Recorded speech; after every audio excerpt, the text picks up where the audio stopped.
बिहानी।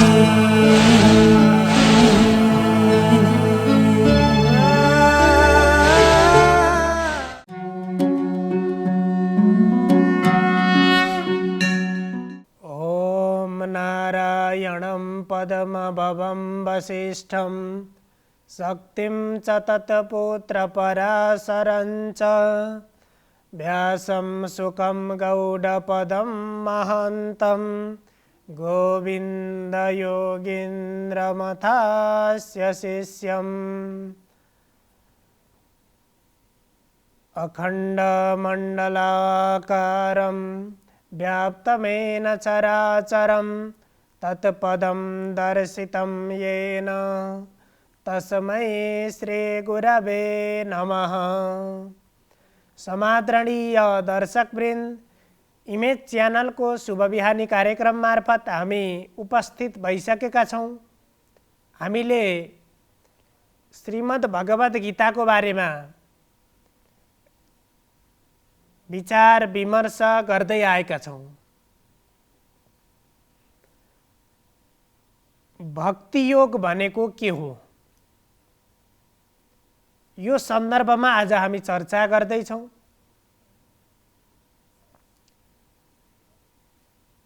गीतामा मनुष्य जीवनलाई अगाडि बढाउने अथवा हामीले आफ्नो जीवनलाई मुक्तिको बाटोमा लैजान, जीवनका पुरुषार्थ प्राप्ति मध्येको अन्तिम पुरुषार्थ प्राप्ति धर्म अर्थ काम मोक्ष,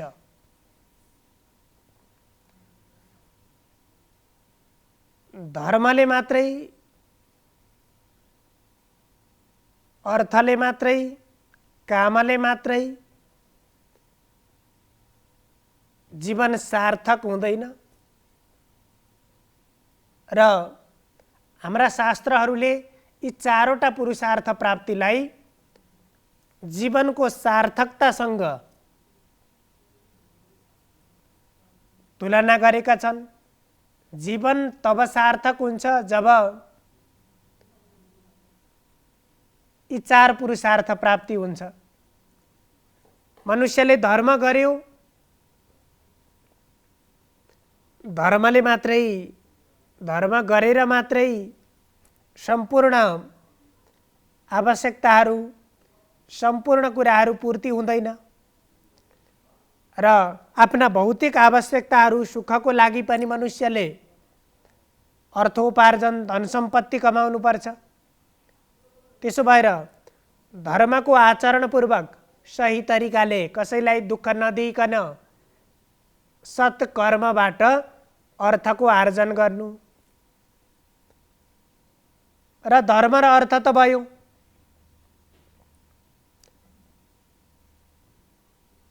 धर्म र अर्थ भइसकेपछि विभिन्न कामनाहरू हुन्छन्, इच्छाहरू हुन्छन्, ती कामना पूर्ति हुन्छन्।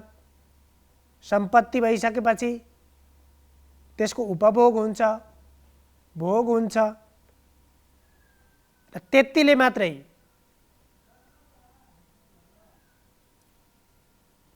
यो शरीरलाई त यो शरीर छौन्जेललाई त्यतिले पुग्न सक्छ,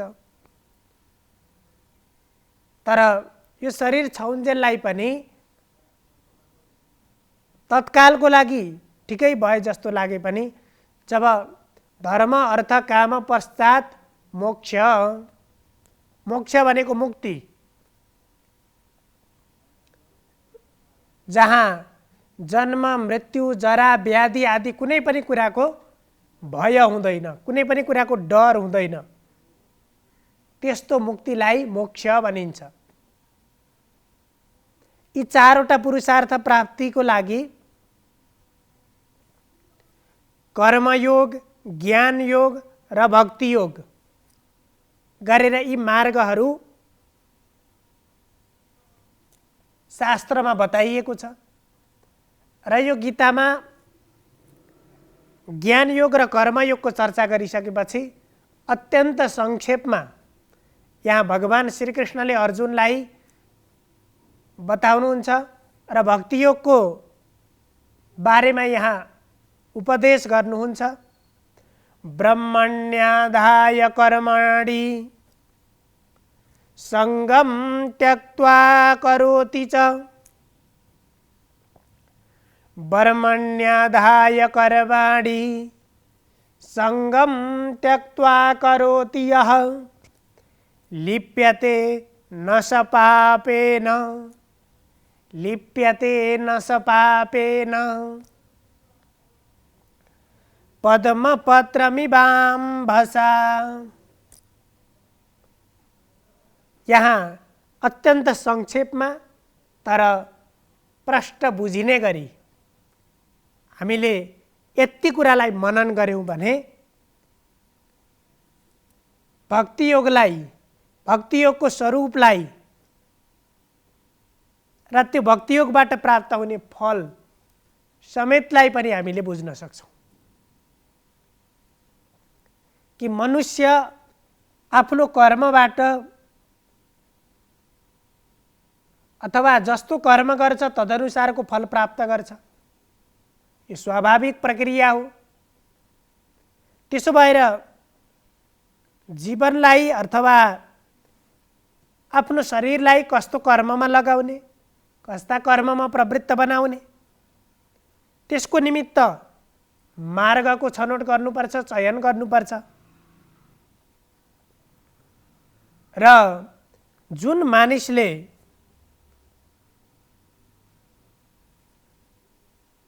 सम्पूर्ण आफूले गरेका कर्महरूलाई ब्रह्मण्याधाय कर्माणि सम्पूर्ण आफूले गरेका कर्महरूलाई ब्रह्मणि आदाय परमात्मामा समर्पण गर्दछ अथवा त्यही परमात्माको कारणले गर्दाखेरि यी कर्म भइराखेका छन् भन्ने बुद्धि मनमा राख्दछ र म एउटा निमित्त पात्र मात्रै हो। वास्तवमा बुझ्ने हो भने यो शरीर एउटा निमित्त पात्र मात्रै हो। जबसम्म हाम्रो अन्तर्हृदयको त्यो म तत्त्व जसलाई भन्छौँ हामीले त्यो हाम्रो शरीरमा रहिरहन्छ, त्यसले हामीलाई चलाइराखेको छ। त्यसैको ऊर्जाको कारणले गर्दाखेरि हामी अहिले बोलिराखेका छौँ, श्रवण गरिराखेका छौँ, विभिन्न कर्महरू गरिराखेका छौँ। जब त्यो तत्त्व हामीबाट, हाम्रो शरीरबाट अलग बन्दछ त्यति बेला यो शरीर पनि काम नलाग्ने भइदिन्छ। शरीरको पनि त्यति बेला कुनै अर्थ रहँदैन। त्यसो भएर हाम्रो यो शरीरलाई त्यस किसिमको बुझ्नुपर्छ। त्यो दृष्टिबाट हेर्दाखेरि शरीर पनि एउटा निमित्त हो।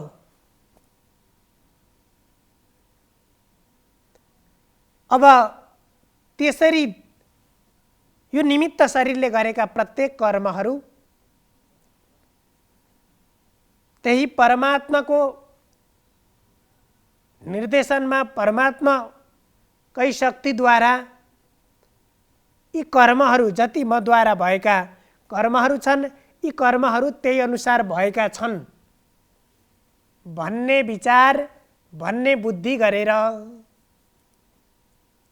मनुष्यले कर्म गर्छ। र त्यो बुद्धिको आवश्यकता किन छ?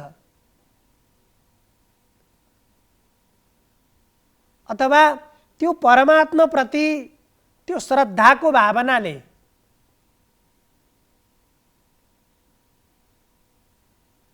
जस्तो कि कुनै वस्तु परमात्मालाई अर्पण गर्नु पर्यो भने, भगवानलाई कुनै वस्तु चढाउनु पर्यो भने हामीले मन्त्र पढ्छौँ, त्वदीयं वस्तु गोविन्द तुभ्यमेव समर्पितं गृहाण सुमुखो भूत्वा प्रसीद परमेश्वर भनेर हामीले अर्पण गर्ने गर्छौँ। यो मैले जे चिज हजुरलाई अर्पण गरेको छु, जे चिज मैले चढाएको छु, यो वस्तु हजुरकै हो, तर पनि मैले हजुरकै वस्तु हजुरलाई नै अर्पण गरेको छु। त्यहाँ समर्पणको भावना, त्यागको भावना, अब जहाँ त्याग हुन्छ, जहाँ समर्पण हुन्छ, त्यहाँ भक्ति हुन्छ।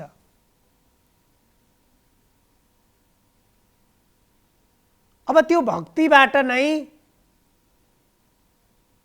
त्यसमा नै त्यहाँ वास्तविक प्रेम हुन्छ।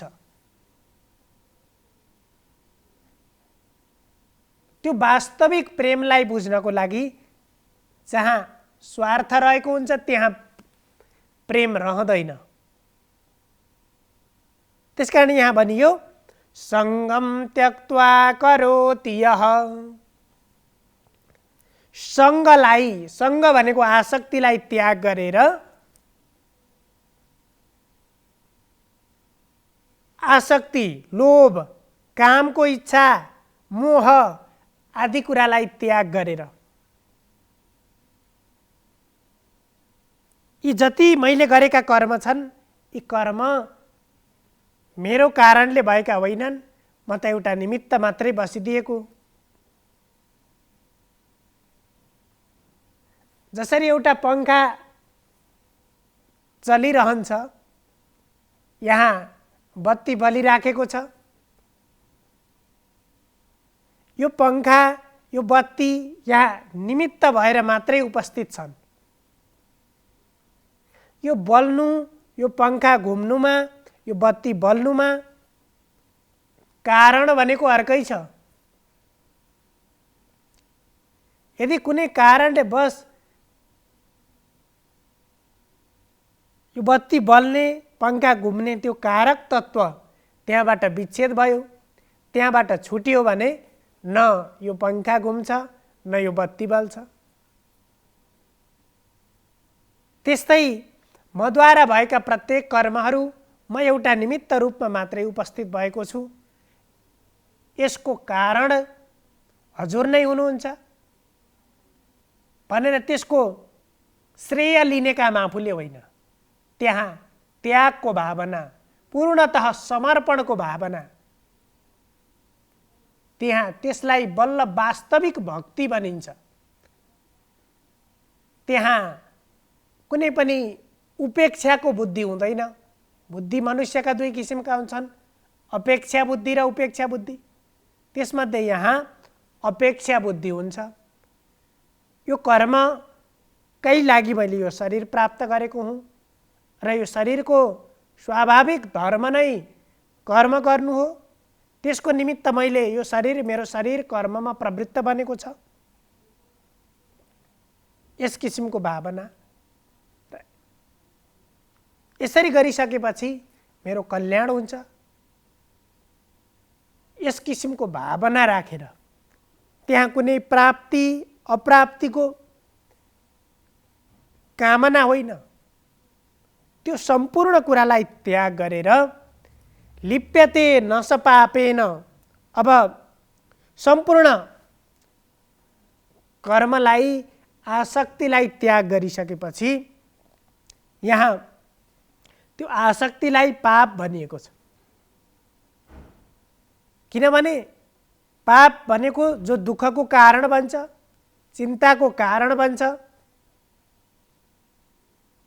जो अधर्मको कारण बन्छ, त्यसलाई भनिन्छ। अब त्यो दुःखको प्राप्तिको निमित्त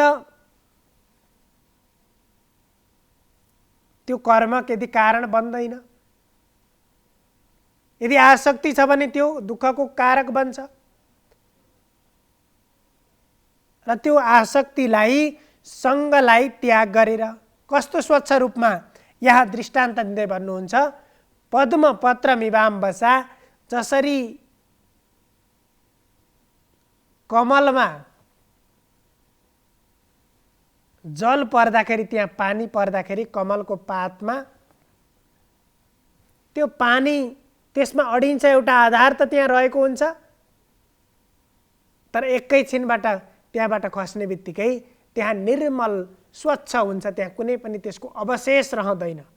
त्यस्तै गरी कुनै पनि किसिमको अहम्भाव नराखिकन पूर्णतया आसक्तिको त्याग गरेर र मैले गरेका प्रत्येक कर्महरू हजुरकै कारणले गर्दाखेरि भएको हो भन्ने किसिमको त्यो समर्पणको भावनाले गरिएका त्यसरी यदि कर्म गरिन्छ भने त्यो भक्ति हो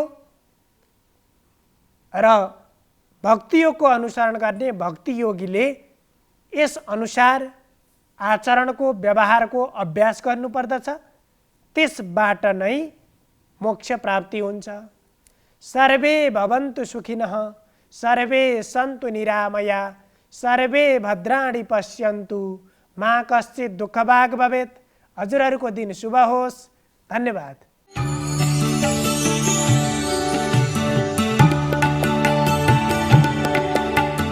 नमस्कार, तपाईको आजमा स्वागत छ। म ज्योतिष आचार्य नारायण प्रसाद भण्डारी सधैँझैँ दैनिक पञ्चाङ्ग र राशिफलको साथमा उपस्थित भइसकेको छु। सुरु गरौँ आजको पञ्चाङ्गबाट।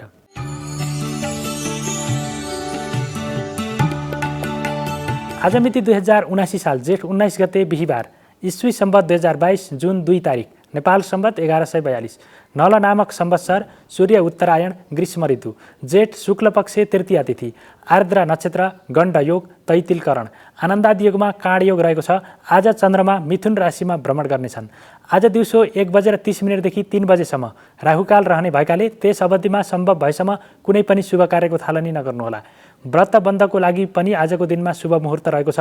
काठमाडौँमा सूर्योदय बिहान 5:10 भयो भने सूर्यास्त साँझ 6:54 हुनेछ। अब लागौँ 12वटा राशिहरूमा ग्रहहरूको प्रभाव आजको दिनमा के कस्तो रहनेछ भन्नेतर्फ। मेष राशि हुनेहरूका लागि आजको दिन अनुकूल रहेको देखिन्छ। आजको दिनमा बौद्धिक रूपमा तपाईको प्रस्तुतिको कारणले गर्दाखेरि मानिसहरू प्रभावित हुनेछन्। साथीभाइहरूमाझ तार्किक क्षमता वृद्धि हुनेछ। तर्कशक्तिको कारणले गर्दाखेरि प्रभावमा पार्न सकिनेछ। व्यक्तिहरूलाई आफ्नो अनुकूल प्रयोग गर्न सकिनेछ। त्यसै गरी आजको दिनमा आँटे ताकेका काममा पनि सफलता प्राप्त गर्न सकिने अवस्था रहेको छ भने मनोरञ्जनात्मक गतिविधिमा व्यतीत हुनेछ समय। मिष्ठान्न भोजन प्राप्तिको योग रहेको छ भने बिछोडिएका व्यक्तिहरूसँगको आफन्तसँग पुनर्मिलन हुने अवस्था पनि रहेको देखिन्छ। वृष राशि हुनेहरूका लागि आजको दिन केही चुनौतीपूर्ण रहेको देखिन्छ। आजको दिनमा धनमाल चोरी हुन सक्ने, सम्पत्तिमा क्षति हुन सक्ने अवस्था रहेको हुनाले आफ्नो सुरक्षा व्यवस्थालाई अनुकूल बनाएर अगाडि बढ्नुहोला। त्यसै गरी परिवारका स्वास्थ्यमा केही समस्या सिर्जना हुन सक्छन्। मानसिक रूपमा केही प्रताडित हुनुपर्ने अवस्था पनि रहेको देखिन्छ। त्यसकारणले गर्दाखेरि आजको दिनमा शत्रु, रोग र व्याधिहरूबाट होसियारीपूर्वक अगाडि बढ्नुहोला। मिथुन राशि हुनेहरूका लागि आजको दिनमा आत्मविश्वासमा वृद्धि हुनेछ। धार्मिक र सांस्कृतिक कार्यहरू, परोपकार, पुण्यका कामहरूमा सहभागी हुँदाखेरि मनमा सन्तोष उत्पन्न हुनेछ। त्यसै गरी आर्थिक रूपमा पनि विभिन्न खालका माध्यमहरू, सकारात्मक विचारहरूको प्रश्रय हुनेछ। त्यसै गरी दाम्पत्य जीवनमा पनि सम्बन्ध सुमधुर हुनेछ। आपसमा सहयोग प्राप्त गरेर अगाडि बढ्न सकिनेछ। प्रेम जीवनमा भने केही अविश्वासको अवस्था सिर्जना हुन सक्ने भएको हुनाले प्रेमी प्रेमिकाको भावनालाई बुझेर मात्रै अगाडि बढ्नुहोला, व्यवहार गर्नुहोला। कर्कट राशि हुनेहरूका लागि आजको दिन केही चुनौतीपूर्ण रहेको देखिन्छ। आजको दिनमा यात्रा कष्टकर हुन सक्ने अवस्था रहेको देखिन्छ भने शरीरमा पनि विभिन्न व्याधिहरूले आक्रमण गर्नेछन्। रोगहरूको प्रकोप बढ्नेछ।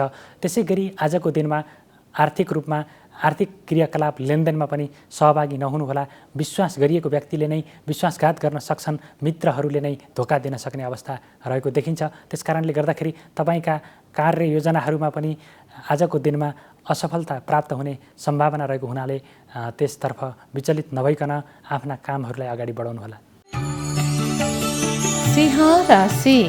सिंह राशि हुनेहरूका लागि आजको दिन अनुकूल रहेको देखिन्छ। मनमा सकारात्मक विचारहरू प्रवेश गर्नेछन्। दाम्पत्य जीवन सुखमय रहनेछ। सुखमा वृद्धि हुनेछ। भाग्यबलको सकारात्मक प्रभावको कारणले गर्दाखेरि गरेका कामहरू थोरै मेहनतमै सम्पादित हुनेछन्। त्यसै गरी अध्ययन अध्यापनको क्षेत्र, खोज अनुसन्धानात्मक क्षेत्र, बौद्धिक क्षेत्रमा पनि उच्च सफलता प्राप्त गर्न सकिने र आँटे ताकेका कामहरूमा पनि आफ्नो सफलता प्राप्त गर्न सकिने अवस्था रहेको देखिन्छ। कन्या राशि हुनेहरूका लागि आजको दिन चुनौतीपूर्ण रहेको देखिन्छ। आजको दिनमा खर्चमा बढोत्तरी हुनेछ। मुद्दा मामिलाहरूमा विभिन्न खालका झन्झटहरूमा पर्नुपर्ने अवस्था रहेको छ, दण्ड जरिवानामा पनि पर्न सकिने अवस्था रहेको देखिन्छ। त्यसै गरी कसैबाट अपमानित हुनुपर्ने, अपहेलित हुनुपर्ने, कामको उचित मूल्याङ्कन नहुने, त्यसै गरी कार्यक्षेत्रमा पनि विवाद हुने अवस्था पनि रहेको देखिन्छ। योजनाहरूले सफलता प्राप्त गर्न कठिन हुने अवस्था रहेको हुनाले आजको दिनमा विचलित नभइकन अगाडि बढ्नुहोला।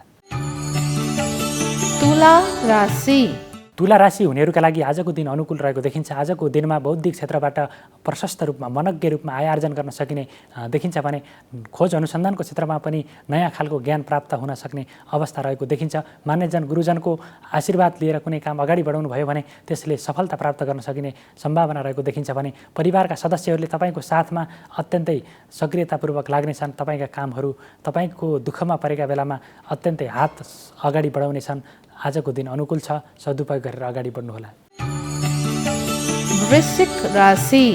वृश्चिक राशि हुनेहरूका लागि आजको दिनमा केही विवादित कार्यहरूमा संलग्न हुनुपर्ने अवस्था रहेको छ। निर्णयहरू विवादित हुन सक्छन्। उच्च ओहदामा बसेका व्यक्तिहरूले कुनै निर्णय गर्नुपर्दा त्यसको कानुनी पक्ष र सबैसँग समन्वय गरेर सल्लाह गरेर मात्रै त्यस्ता काम अगाडि बढाउनुहोला, अन्यथा त्यसले भविष्यमा विवादमा पार दिन पनि सक्छ। त्यसै गरी आजको दिनमा सुखमा कमी हुनेछ। विभिन्न खालका तनावहरू सिर्जना हुन सक्छन्। आँटे ताकेका काममा गतिरोध हुन सक्छ। त्यसै गरी पुरा हुनै लागेका काम पनि पुरा नहुने अवस्था रहेको देखिन्छ। धनुराशि हुनेहरूका लागि आजको दिनमा नकारात्मक कर्महरू अथवा गलत कार्यहरूतर्फ मन प्रवृत्त हुनेछ। दण्ड जरिवाना प्राप्त गर्न दण्ड जरिवानामा पर्न सकिने अवस्था रहेको देखिन्छ भने अध्ययन अध्यापनमा पनि आलस्यता बढ्नेछ। कार्य क्षेत्रमा उत्साह कमी हुनेछ। त्यसै गरी मनमा पनि नकारात्मक विचारहरूको बिगबिगी हुनेछ। धन सम्पत्तिमा चोरी हुन सक्ने अथवा क्षति हुन सक्ने अवस्था रहेको देखिन्छ भने यात्राको क्रममा पनि अत्यन्तै सावधानी अपनाउनुहोला। जोखिमपूर्ण कामहरूबाट टाढै बस्नुहोला।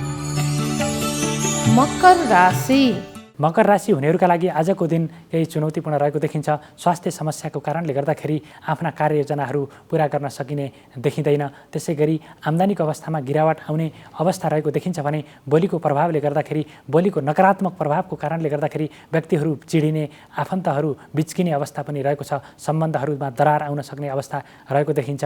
प्रेम जीवनमा पनि आजको दिनमा प्रतिकूल अवस्था सिर्जना हुन सक्छ। त्यस कारणले गर्दाखेरि त्यस्ता कार्यहरूतर्फ पनि ख्याल गर्नुहोला। कुम्भ राशि हुनेहरूका लागि व्यापार व्यवसायमा उन्नति प्राप्त गर्न सकिने योग रहेको देखिन्छ भने आँटे ताकेका काममा पनि सफलता प्राप्त गर्न सकिने अवस्था रहेको देखिन्छ। आय आर्जनको क्षेत्रहरू गतिशील हुनेछन्। मित्रहरूले आफ्नो दुःख पर्दाखेरि अत्यन्तै साथ दिने व्यक्तिहरू भेटिनेछन्। त्यसै गरी कार्यक्षेत्रमा पनि साथी सहकर्मीको उचित सहयोग प्राप्त हुनेछ। आफ्ना कामको उचित मूल्याङ्कन हुनेछ। त्यसै गरी शत्रुहरूमाथि पनि विजय प्राप्त गरेर अगाडि बढ्न सकिने योग रहेको छ। मीन राशि हुनेहरूका लागि आजको दिन केही चुनौतीपूर्ण रहेको देखिन्छ। आजको दिनमा चोटपटक लाग्न सक्ने अथवा जोखिमपूर्ण कामहरूमा गर्दाखेरि केही सावधानी अपनाउनु पर्ने अवस्था रहेको देखिन्छ। त्यसै गरी दाम्पत्य जीवनमा केही असमझदारीहरू सिर्जना हुन सक्छन्। आपसी रूपमा विश्वासको सङ्कट हुन सक्छ। सानोतिनो कुरालाई लिएर विवादहरू उत्पन्न हुन सक्छन्। बोल्दाखेरि पनि कम बोल्नुहोला, सकेसम्म कम बोल्नुहोला, नसके नियन्त्रण गर्नुहोला। त्यसै गरी आजको दिनमा आत्मविश्वासमा कमी हुनेछ। अरूको लहैमा लागेर फजुल खर्चमा सहभागी भइनेछ। त्यसै गरी अध्ययन अध्यापनको क्षेत्रमा पनि अवरोध सिर्जना हुने अवस्था रहेको देखिन्छ। यो त थियो तपाईँको आज अन्तर्गत रहेर हामीले 12वटा राशिहरूमा ग्रहहरूको प्रभाव आजको दिनमा के कस्तो रहनेछ भन्ने बारेमा त्यसको संक्षिप्त रूपमा जानकारी प्रस्तुत गऱ्यौँ र आफ्ना कर्महरूलाई सधैँभरि सकारात्मक दिशातर्फ अगाडि बढाउनुहोला। जसको कारणले गर्दाखेरि तपाईँका नकारात्मक फलहरू न्यूनीकरण हुन्छन् भने सकारात्मक फलमा अझ बढी बढोत्तरी हुने अवस्था पनि रहन्छ। यति भन्दै तपाईँहरूको सबैको दिन मङ्गलमय रहोस्। म पनि बिदा हुन्छु। नमस्कार।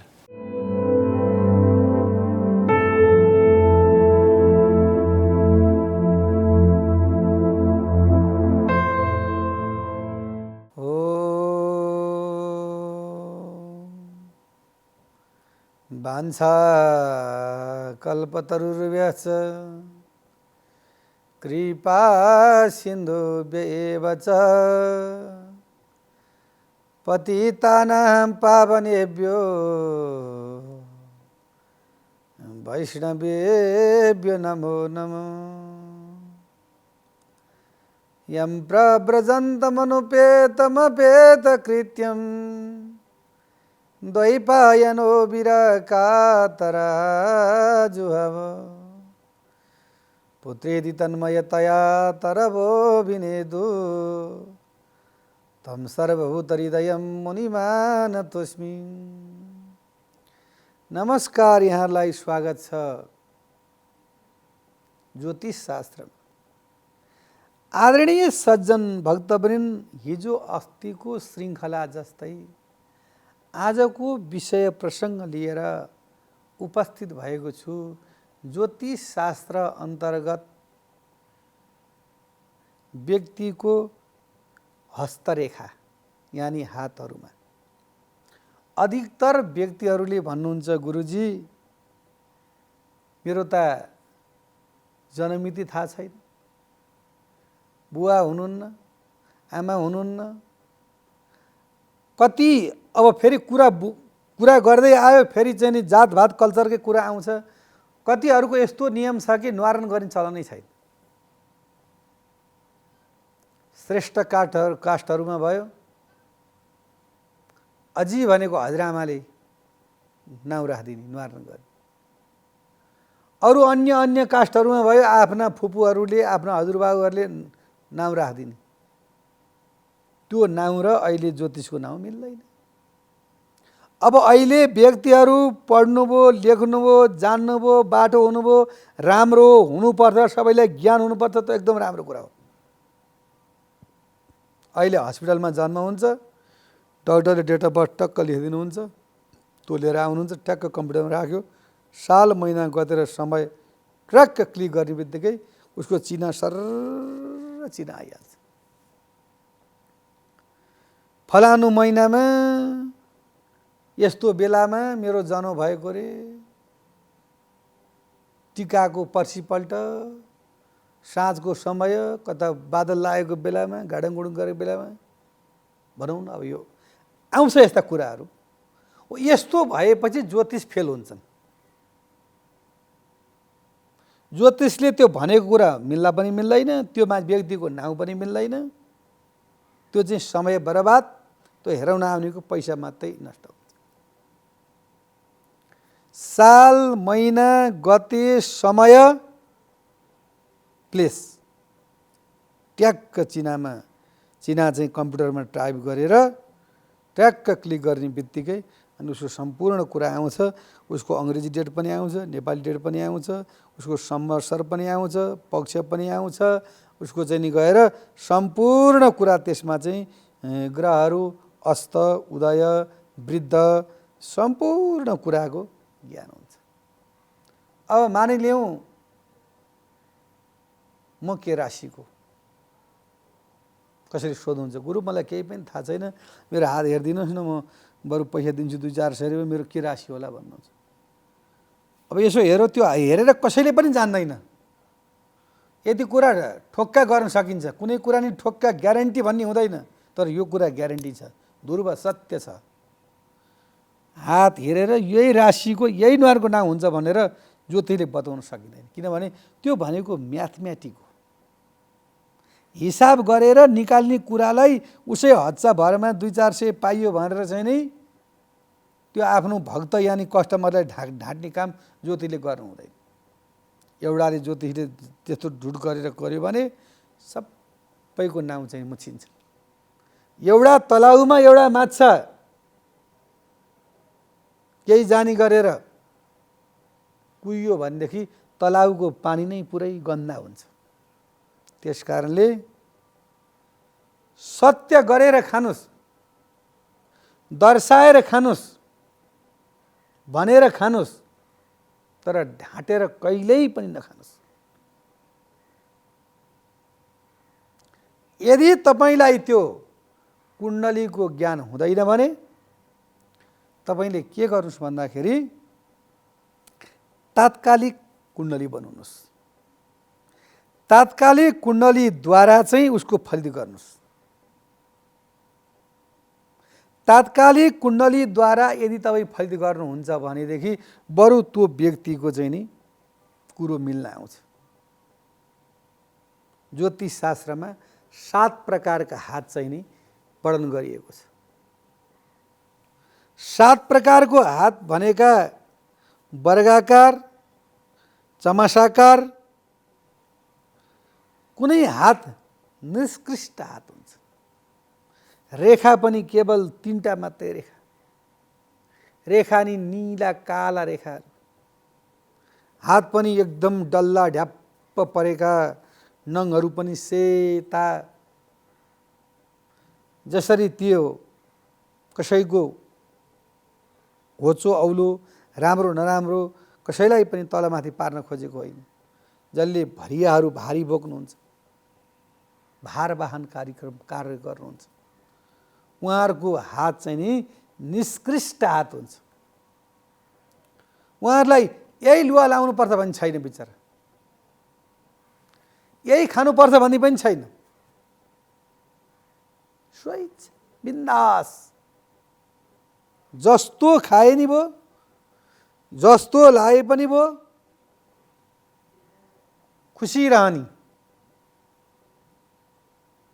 र जीवनमा म यस्तो गर्छु भनेर चाहिँ नि कुनै सोच पनि छैन।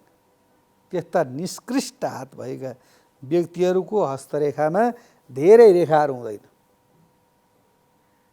3टा रेखा, यो मातृरेखा, पितृरेखा, हृदय रेखा, 3टा रेखा।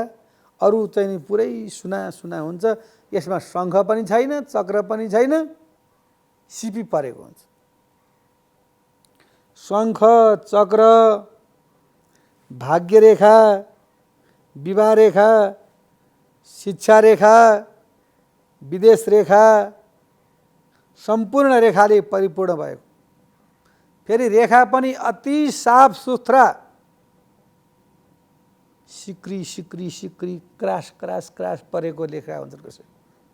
त्यस्ता व्यक्तिहरू बिमारी हुन्छन्। भित्र भएको चिजहरू चाहिँ बाहिर खोल्न सक्दैनन्। भित्र चाहिँ नि कण्ठित भएर राखेका छन्, बाहिर व्यक्तिको सामने खोल्न सक्दैन।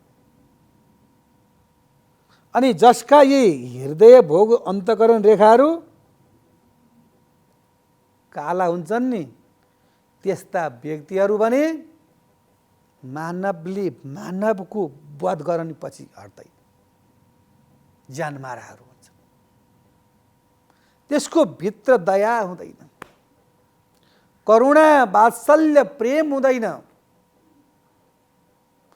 जसको हस्तरेखा मुलायम छन्, नरम छन्, थिच्दाखेरि कोमल छन्, रेखाहरू सुडोलहरू छन्, स्पष्ट छन्, साफ सुथरा हेर्दाखेरि सम्पूर्ण रेखा बुझिने छन्,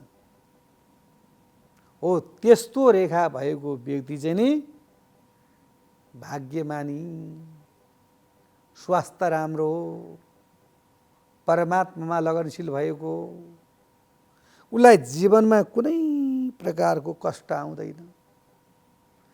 त्यस्ता व्यक्तिहरूको जीवनमा सुख शान्ति समृद्धि छाइरहन्छ भन्दै आजको विषय प्रसङ्गबाट बिदा हुन चाहन्छु।